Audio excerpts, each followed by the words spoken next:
जय हिंद। तो आप सभी को प्यार भरा गुड मॉर्निंग। तो आज है आपको 3 फरवरी, और 3 फरवरी से करंट अफेयर का जितना भी महत्वपूर्ण प्रश्न बनता है वो सभी जो है आज हम इस क्लास में डिस्कस करेंगे। और क्लास के लास्ट में आपसे एक प्रश्न पूछेंगे जो आपको 3 फरवरी से पहले जितना भी क्लास हुआ है करंट अफेयर का उसी में से एक प्रश्न होगा, और उस प्रश्न का आंसर आपको कमेंट बॉक्स में कमेंट करके बताना होगा। ठीक है। और इस क्लास का पीडीएफ आपको टेलीग्राम चैनल पे मिल जाएगा, और उस टेलीग्राम चैनल का लिंक इस वीडियो का डिस्क्रिप्शन बॉक्स में दिया हुआ है। आप वहां से जाके ज्वाइन कर सकते हैं। ठीक है। और आपको क्लास पसंद आएगा तो वीडियो को लाइक कर देंगे, चैनल पर पहली बार होंगे तो चैनल को सब्सक्राइब कर देंगे और दोस्तों के साथ भी शेयर करेंगे। ठीक है। तो चलिए क्लास को स्टार्ट करते हैं। देखिए प्रश्न है, पहला प्रश्न क्या कहता है कि हाल ही में उत्तर भारत का पहला मानव डीएनए बैंक कहाँ स्थापित होगा। यानी उत्तर भारत का पहला मानव डीएनए बैंक जो है आपको बीएचयू बीएचयू में स्थापित होगा। बीएचयू का मतलब क्या होता है? बनारस हिंदू यूनिवर्सिटी। ठीक है। बीएचयू का मतलब होता है बनारस हिंदू यूनिवर्सिटी। ठीक है। और इसका गठन कब हुआ था बीएचयू का? 1916 में। 1916 में बीएचयू का गठन हुआ। और कौन किया?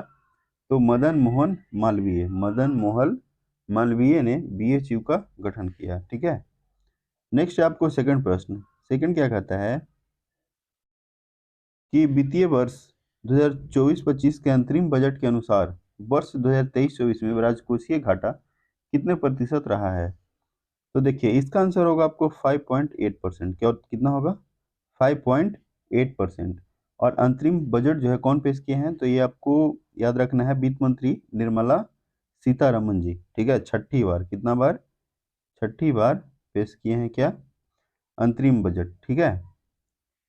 उसके अलावा और भी अगर हम बात करें तो अब है उसके बाद है थर्ड प्रश्न। ठीक है। थर्ड प्रश्न है, थर्ड प्रश्न क्या कहता है कि 75वें गणतंत्र दिवस परेड 2024 में राज्य श्रेणी में सर्वश्रेष्ठ झांकी का पुरस्कार किसे मिला है? तमिलनाडु, उत्तर प्रदेश, उड़ीसा, गुजरात। तो इसका आंसर होगा उड़ीसा। ठीक है। क्या होगा आंसर? उड़ीसा होगा। यानी 75वें गणतंत्र दिवस परेड 2024 में राज्य श्रेणी में सर्वश्रेष्ठ झांकी का पुरस्कार किसको मिला है? तो आपको उड़ीसा को। और सेकंड अगर पूछेगा तो सेकंड है आपको गुजरात। ठीक है। सेकंड गुजरात है, और तमिलनाडु आपको थर्ड स्थान पे है। और मंत्रालय अगर बात करेंगे तो संस्कृति मंत्रालय फर्स्ट पे है। मंत्रालय में कौन सा है? संस्कृति मंत्रालय, जिसको सर्वश्रेष्ठ झांकी का पुरस्कार मिला है। ठीक है। तो इतना बात आपको याद रखना है। और 75वें गणतंत्र दिवस में जो अतिथि के रूप में आया था वो आए थे फ्रांस के राष्ट्रपति इमेनुअल मैक्रो। ठीक है। फ्रांस के राष्ट्रपति कौन है? तो इमेनुअल मैक्रो आपको गणतंत्र दिवस परेड में आपको अतिथि के रूप में शामिल हुए थे। ठीक है। उसके अलावा अगर बात करेंगे तो फ्रांस के प्रधानमंत्री कौन है? तो गैब्रियल अटल। गैब्रियल अटल जो है सबसे युवा प्रधानमंत्री है। कौन? तो गैब्रियल अटल फ्रांस के प्रधानमंत्री हैं। ठीक है। नेक्स्ट है आपको फोर्थ। उसके देखिए उसके अलावा उड़ीसा में और भी अगर हम बात कर लेंगे तो उड़ीसा के अभी जो क्या हाल ही में नहीं, उड़ीसा के मुख्यमंत्री हैं जो आपको नवीन पटनायक याद रखना है। नवीन पटनायक क्या है? तो उड़ीसा के मुख्यमंत्री हैं। और इसका गठन 1 अप्रैल 1936 को हुआ। 1 अप्रैल 1936 को उड़ीसा का गठन हुआ। ठीक है। और रघुवर दास याद रखना है। रघुवर दास क्या है? तो आपको राज्यपाल हैं। ठीक है। उड़ीसा के राज्यपाल कौन है? तो रघुवर दास। उसके अलावा 21 यहाँ पे लोकसभा सीट है, और 10 याद रखना है आपको राज्यसभा सीट है। 10 क्या है? राज्यसभा सीट। और 147 याद रखना है यहाँ पे आपको क्या है? विधानसभा सीट है। 147 क्या है? विधानसभा सीट। ठीक है। तो उड़ीसा के बारे में इतना आपको याद रखना है। और उड़ीसा के अभी जो हाल ही में कौन राज्यपाल रघुवर दास हैं, इससे पहले कौन थे? तो प्रोफेसर गणेशी लाल थे। ठीक है।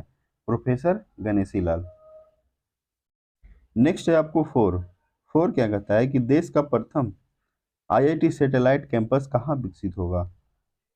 शिलोंग, चंडीगढ़, शिमला, उज्जैन। तो फोर का आंसर क्या होगा? उज्जैन। ठीक है। क्या होगा आंसर? उज्जैन। और उज्जैन कहाँ पड़ता है? तो एमपी यानी मध्य प्रदेश में आपको उज्जैन पड़ता है। ठीक है।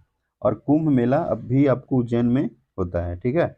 तो प्रथम आईआईटी सैटेलाइट कैंपस कहाँ विकसित होगा? तो ये होगा आपको उज्जैन में।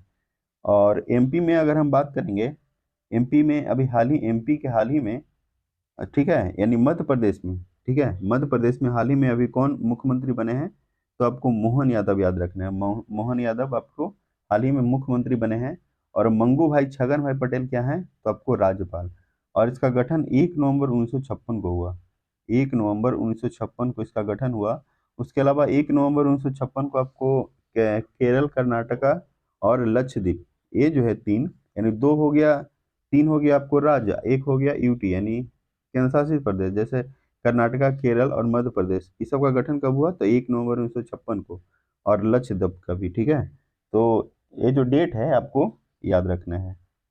उसके अलावा अगर हम बात करेंगे मध्य प्रदेश में, तो 29 यहाँ पे लोकसभा सीट है, 11 राज्यसभा सीट है और 230 याद रखना है यहाँ पे विधानसभा सीट।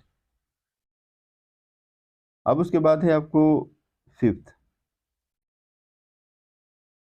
फिफ्थ है, हाल ही में खेलो इंडिया यूथ गेम्स 2023 में सर्वाधिक पदक किसने जीता है। महाराष्ट्र, गुजरात, राजस्थान, मध्य प्रदेश।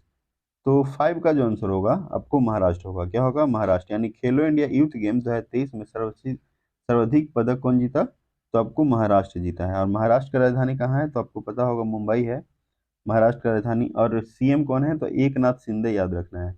एकनाथ शिंदे क्या है, महाराष्ट्र के मुख्यमंत्री हैं। और इसका गठन 1 मई 1960 को हुआ। 1 मई 1960 को इसका गठन हुआ। और 1 मई 1960 को एक और राज्य का गठन हुआ था, जो है आपको गुजरात। और रमेश बैस याद रखना है आपको राज्यपाल हैं। रमेश बैस क्या हैं, रमेश बैस जो हैं आपको महाराष्ट्र के राज्यपाल हैं। उसके अलावा यहाँ पे 48 लोकसभा सीट है और 19 जो है राज्यसभा सीट है। और 288 याद रखना है विधानसभा सीट। और यहाँ पे विधान परिषद सीट भी है, वो है आपको 78। 78 क्या है, विधान परिषद सीट है, ठीक है। तो इतना बात आपको महाराष्ट्र के बारे में याद रखना है। नेक्स्ट है आपको सिक्स। सिक्स क्या कहता है कि हाल ही में विश्व आर्द्र भूमि दिवस कब मनाया गया।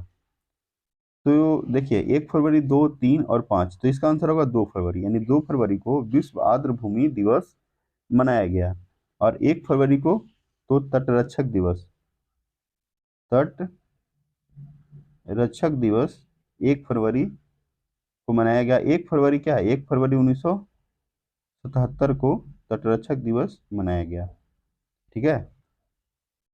अब उसके बाद है आपको 7 प्रश्न। 7 क्या कहता है कि हाल ही में भारत के पहले बीच साइड स्टार्टअप फेस्ट का आयोजन कहाँ हुआ। तो 7 का आंसर क्या होगा, मैंगलोर।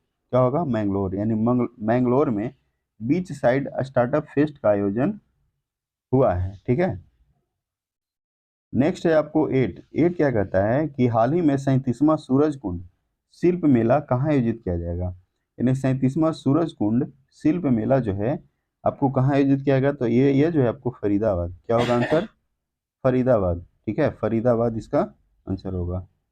नेक्स्ट है आपको 9, यानी आज का सेकेंड लास्ट प्रश्न। हाल ही में अंतरिम बजट 2024 में किस मंत्रालय को सबसे अधिक बजट आवंटित किया गया है। तो देखिए इसका ऑप्शन क्या है, शिक्षा मंत्रालय, रक्षा मंत्रालय, सड़क परिवहन मंत्रालय, इनमें से कोई नहीं। तो देखिए इसका आंसर होगा रक्षा मंत्रालय। यानी अंतरिम बजट में सबसे ज़्यादा जो आपको पैसा दिया गया है, किसको दिया गया है, तो आपको रक्षा मंत्रालय का, ठीक है। रक्षा मंत्रालय को सबसे ज़्यादा आपको क्या बोलते हैं, पैसा आपको दिया गया है, यानी ठीक है, सबसे ज़्यादा बजट आवंटित किया गया है। तो अगर बात करेंगे कि कितना दिया गया है, तो इसका जो आंसर होगा 6.1 लाख करोड़। 6.1 लाख करोड़ रुपया आपको दिया गया। और सड़क परिवहन में ये आपको सेकंड है, सबसे ज़्यादा में आपको रक्षा मंत्रालय और सेकंड में सड़क परिवहन, वो है आपको 2.78 लाख करोड़, ठीक है। और कौन पेश किया था, तो आपको निर्मला सीतारमन जी, छठी बार। और सबसे ज़्यादा अगर बात करेंगे कि सबसे ज़्यादा बजट कौन पेश किया है, तो मोरारजी देसाई, कितना बार, 10 बार। और छठवीं बार कौन की है, तो निर्मला सीतारमन जी। और इसमें सबसे ज़्यादा क्या बोलते हैं, सबसे ज़्यादा जो बजट पेश किया गया है रक्षा मंत्रालय को, कितना, तो 6.1 लाख करोड़। और 2.78 लाख करोड़ सड़क परिवहन मंत्रालय। अब उसके बाद है 10 प्रश्न, यानी आज का लास्ट प्रश्न। हाल ही में भारत सरकार ने किस हवाई अड्डे को अंतर्राष्ट्रीय हवाई अड्डे का दर्जा मिला। तो इसका आंसर होगा सूरत हवाई अड्डे। यानी सूरत हवाई अड्डे को अंतर्राष्ट्रीय हवाई अड्डे का दर्जा दिया गया है।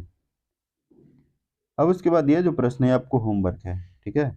यह प्रश्न क्या है, आपको होमवर्क है, और इस प्रश्न का क्या करना है, आपको कमेंट बॉक्स में कमेंट करके इसका आंसर बताना है, ठीक है। तो चलिए आज के लिए इतना ही रखते हैं। आपको क्लास पसंद आएगा तो वीडियो को लाइक कर देंगे, चैनल पे पहली बार होंगे तो चैनल को सब्सक्राइब कर देंगे, और दोस्तों के साथ भी शेयर करेंगे, ठीक है। चलिए, जय हिंद, जय भारत, सभी लोगों को बहुत बहुत धन्यवाद।